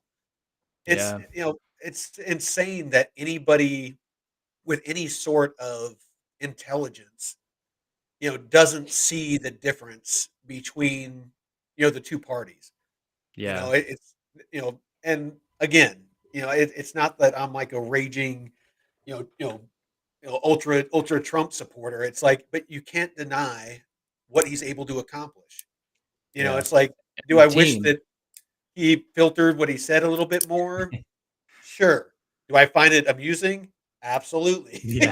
It's like, it's kind of refreshing to have a president that actually says what he means and isn't, Yeah. polished and, does, what all of his advisors are telling him to say and do. And, it's like, it's more genuine. Yeah. It's kind of refreshing. I think that's why he's so popular. Yeah. Yep. Oh, Barron definitely has two term, and that a lot of people Yeah. are expecting him to really get into it. In 20 years when. But I don't know a lot about him, but I know that he's had a big influence on his campaign. So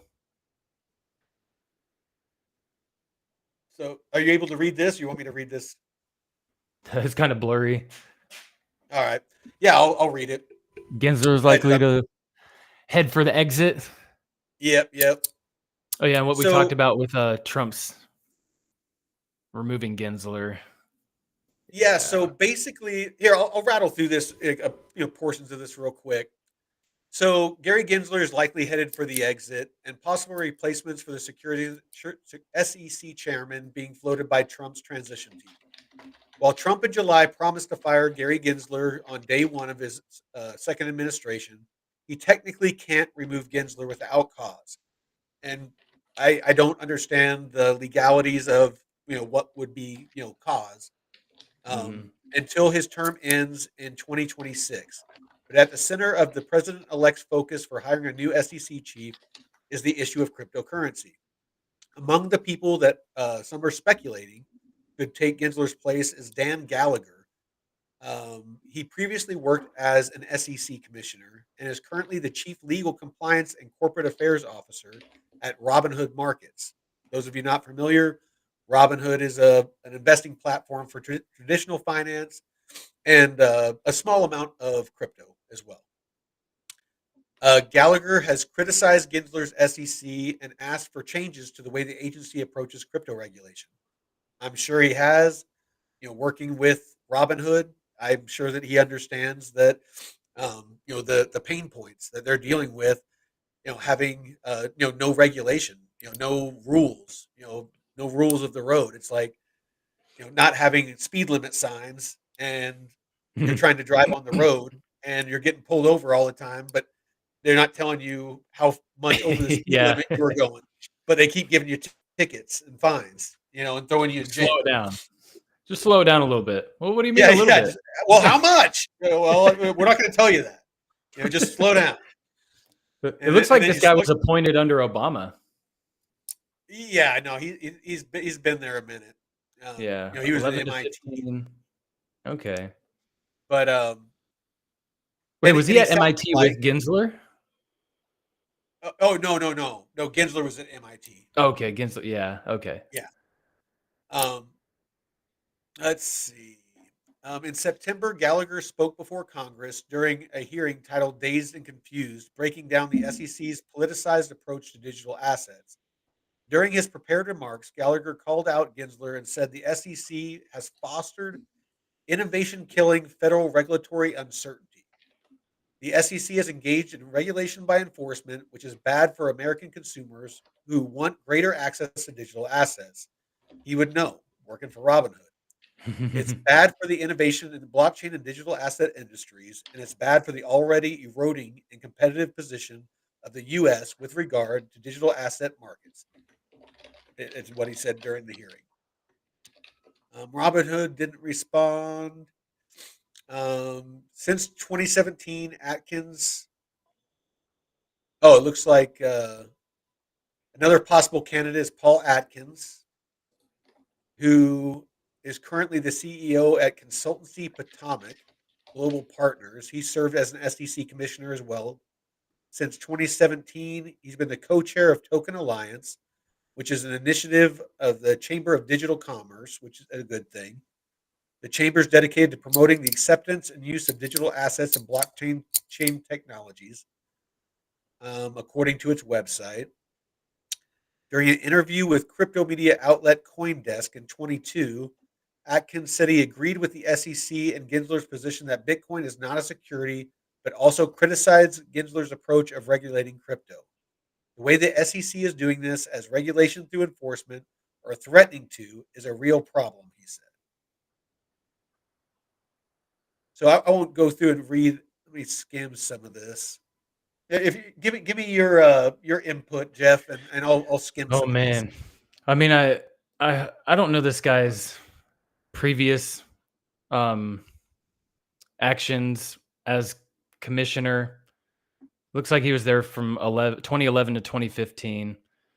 And I don't know what his knowledge of the crypto. I'd like to know what his knowledge of the crypto space is.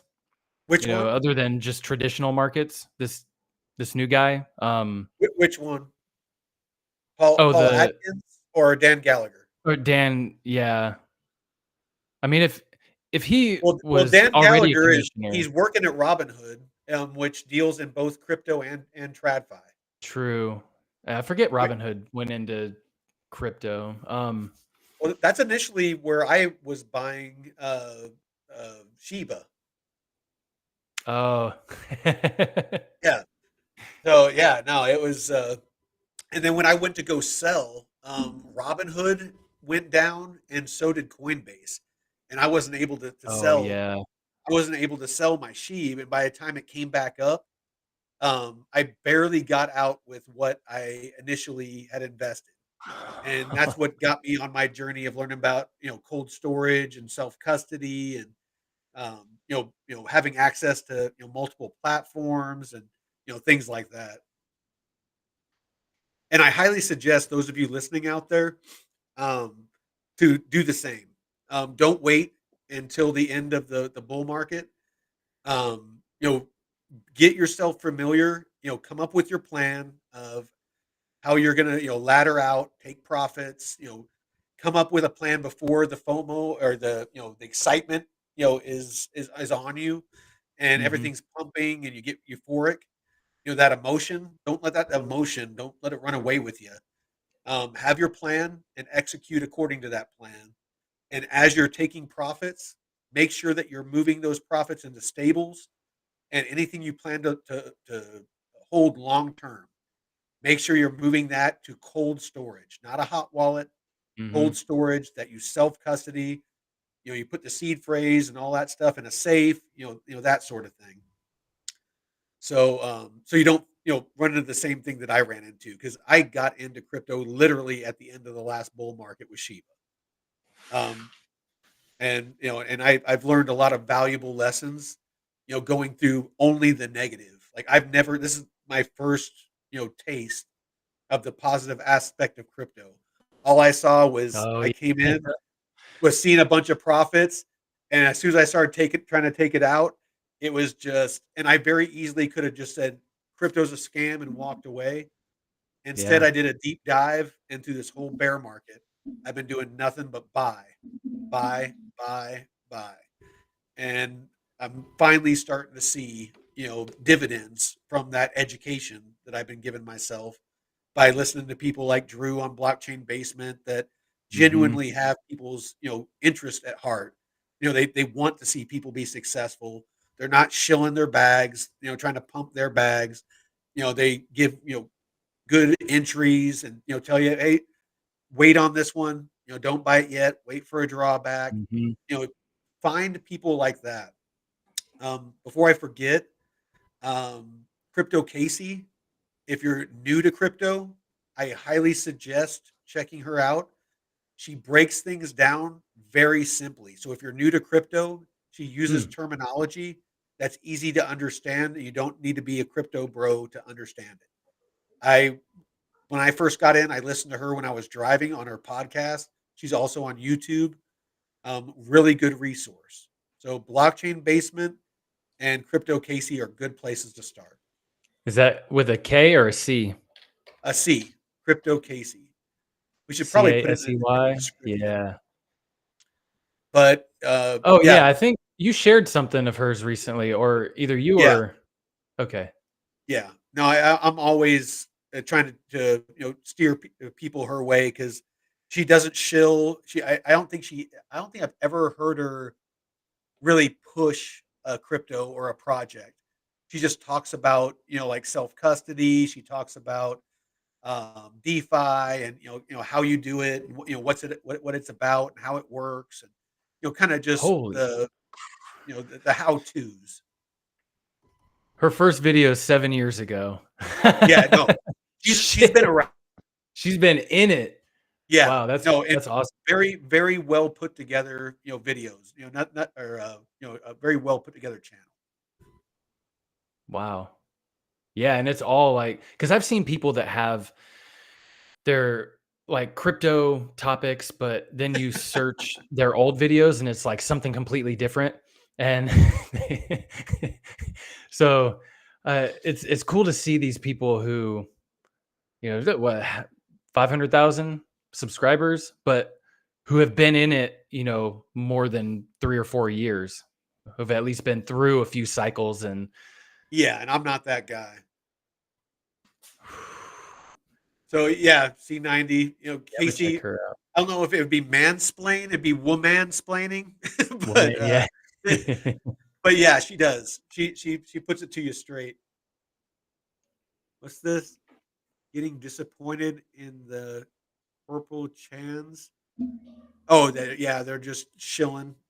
Yeah, and unfortunately, and you know what?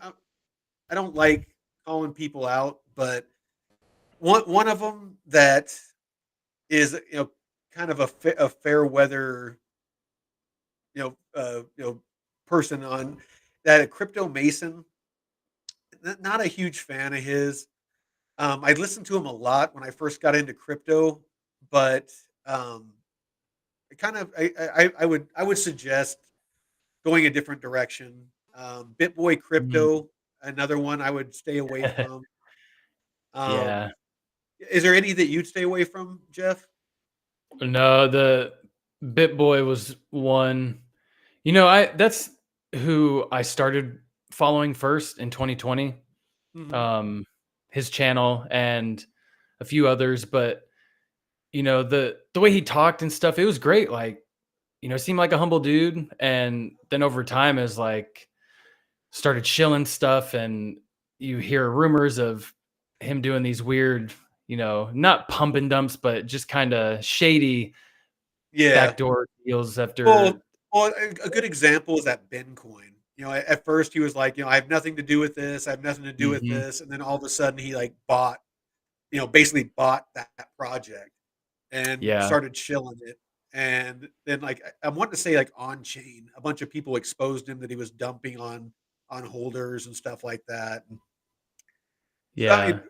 Hey, anybody in the chat? Do you guys know any people, any of the influencers out there that people should avoid? Average Joe crypto for Oh yeah, TA and then he rugged. Ooh. uh, never heard of that one, but yeah, I'll definitely if Yeah, that's let's why see. I don't ever like to I made it a point not to shill projects like that or talk about, oh, this price action, you know, is or my price prediction and this and that, because it's just too people speculate too much. And if they feel like you're involved in a shady backdoor deal with the project that you're promoting, you know, I just don't want any of that to Well, convolute I what I'm trying to put out, always you try to know? be I always try to be really transparent about, Yeah. like if it's something I hold, I'll be like, hey, this is something I hold, and and I'll let them know, like Casper. Casper. I've Oh, yeah. been talking about Casper forever. Great project, great technology. They're doing some really cool things other people aren't doing, but they've had a rough road.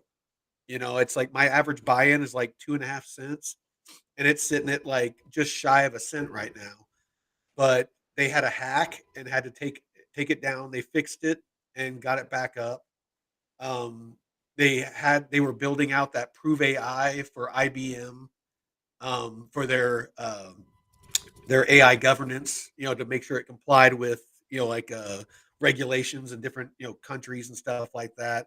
And then the crypto or Casper Labs and the CEO basically not rugged, but basically took that project, moved over to Hedera and HBAR, and they're building it out on Hedera now, and bailed on the Casper Network and Casper Association. And so they've picked up the ball and they're running with it. But to me, I'm bullish now because before they were only focused on enterprise use. They ignored the community. And anybody that knows about crypto knows that crypto projects are built on community. Mhm. That's why meme coins are so successful. DeFi. He refused to let there be DeFi on the Casper network. They're building out DeFi now. There's a lot of stuff that they're opening up to doing now because that CEO is gone. So no, I actually held all my Casper, and I showed whenever everything was going on and everybody was dumping. When I was talking about it, I was showing everybody this is Mhm. I have it all staked. I am not selling any of it. All this positive stuff that I'm trying to say about it is yes, by all means, if you want to sell and move on, do so. We all have different risk tolerances. I Casper, I'm seeing as a high risk play. High risk, potential of high reward. I was buying while everyone was dumping, and I was shorting at the same time. So as everyone was selling off, I was saying bullish shit, but I was shorting it because I knew with the news everyone would be dumping. So I was Yeah. making profits and buying more Casper. Hedge. Hedge. You know, Yeah, it's and I was buying more Casper with it, and so now I have like almost 1,000,000 Casper, sitting there. And so if it gets to 50 cents or a dollar, I'm going oh to have $500,000 or $1,000,000. If it gets to 50 cents, if Casper even gets to the market cap, I forgot what I looked up the other day, but it was a very conservative estimate. And it was basically 50 cents. It was a 50x roughly from where it's at now. I'll have $500,000, hmm worth of Casper, and I'll sell a good portion of it and wait for the market to dump and buy back in, and I'll keep a long-term bag of, a couple 100,000 and, earn 16%. Actually, I'll show it real quick. yeah, because you're earning on that right now. I mean, Yeah. and that's just one asset. And tell people you want to build your bag over time of multiple assets that will have different, staking rewards or liquidity pool rewards, stuff that you can. I think I have a handful of assets that I actually forgot I had that are, staked on other platforms. I was like, oh shit, I need to remember when the bull run comes to. I don't Yeah. access that wallet very often, so I need to make Yeah. sure Yeah. that. Yeah. You have to take notes, be like, oh shit. Yeah. I got some over here and I got this over here.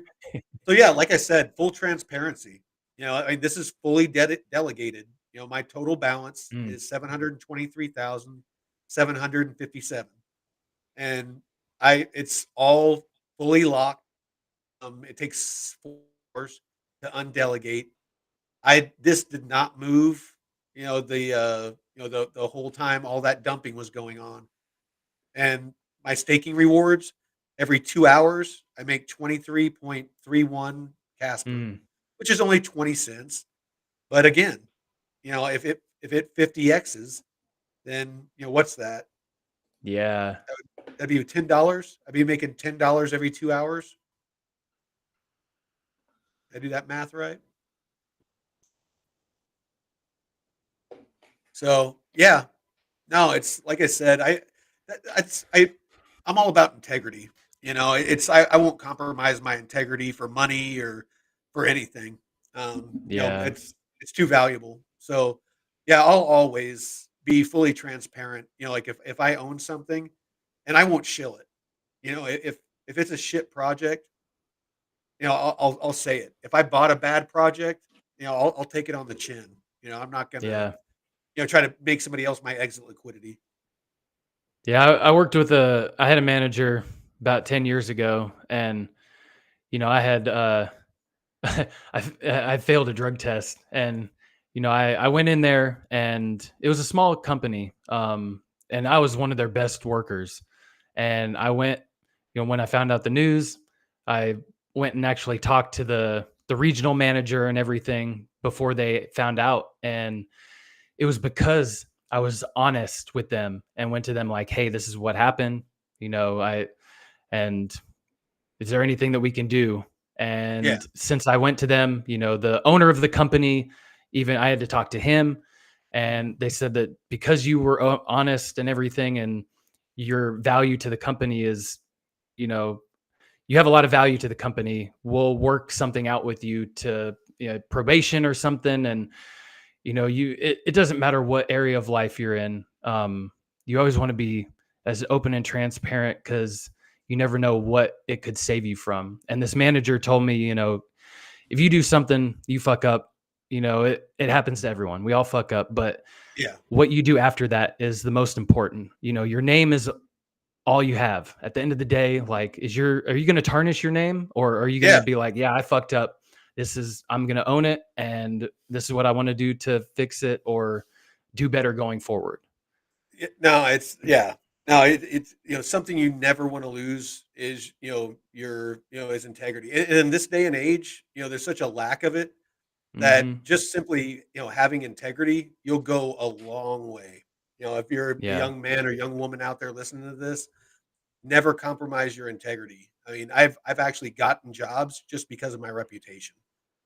Um, Yeah. but a C90, I brother, if you bought Casper because I was always talking about it, I apologize if you bought it at 5 cents. I'm glad you're still holding it. I honestly and genuinely feel that you're going to make money off. Just my and like I said, I'm still holding all mine. I didn't sell any of mine, so I hope that gives you a little bit of a warm fuzzy that if you did buy it because I was always talking about it, that I didn't dump on you. It's like I said, I only said what I was personally doing myself. Yeah, and you've done a lot of research and digging too. So, and projects, man, if they go through pain points, I worked at a company, Absolutely. Well, look an at EV. Solana. Freaking Yeah. Solana is Oh, fucking Solana. killing Jesus it, Christ. and it's always going down. Solana was at $8 or so when the whole FTX thing, Yeah. or was it eight Oh dollars no, or I so? bought a bunch of Solana when it dumped after Yeah. FTX. I Yeah. bought a bunch of it and I actually made a nice profit on that. But that's why when everybody The- was freaking out when Casper got hacked and they took it down, I was like, this happens. This is how they find vulnerabilities and they fix the technology. yeah. You know, We're still so early, man. You can't just, like you said, everything out, throw the whole baby out with the bathwater. You gotta, sure, there's gonna be pain points and stuff, but we we need these pain points to identify what to fix and how to make things better. Mhm. Truck Dano So, snagged Soul at 9. oh, how much of that you still holding? Yeah. Truck Dano. And did you sell at a decent profit or?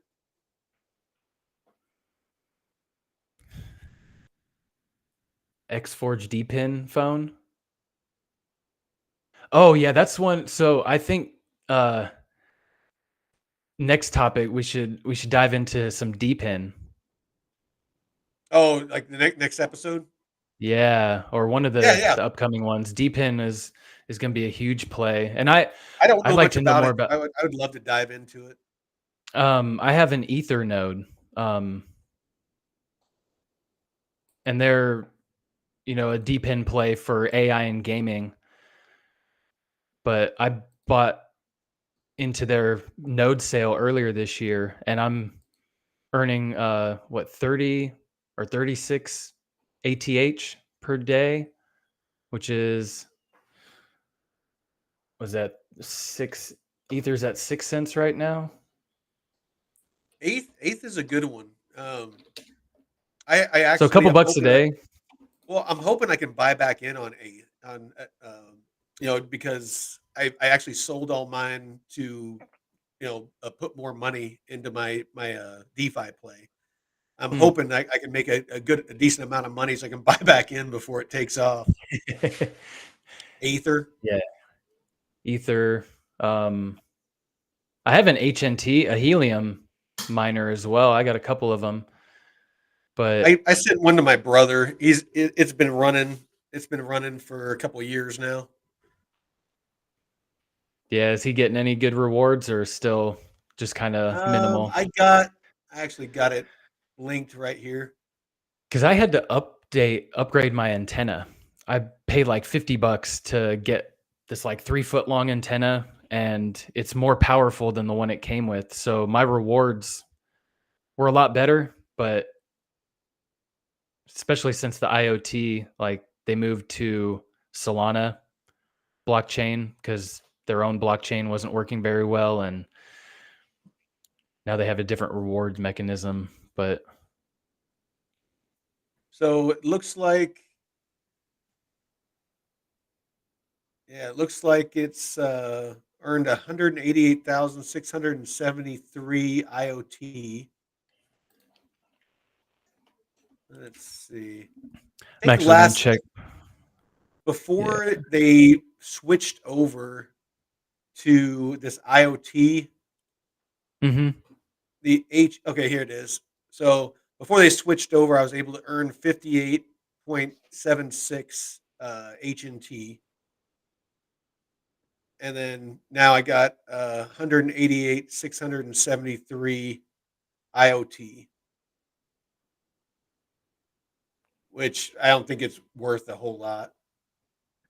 No, the IoT. So 100.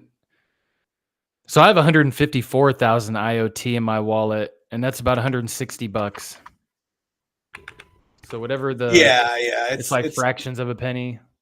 yeah, it's 0.001 basically.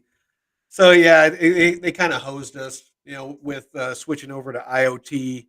And I Yeah. and I think I paid when they were in high demand. I bought one off eBay, and I'm wanting to say as a Oh no. Bobcat miner, and I think I paid like 2 grand for it.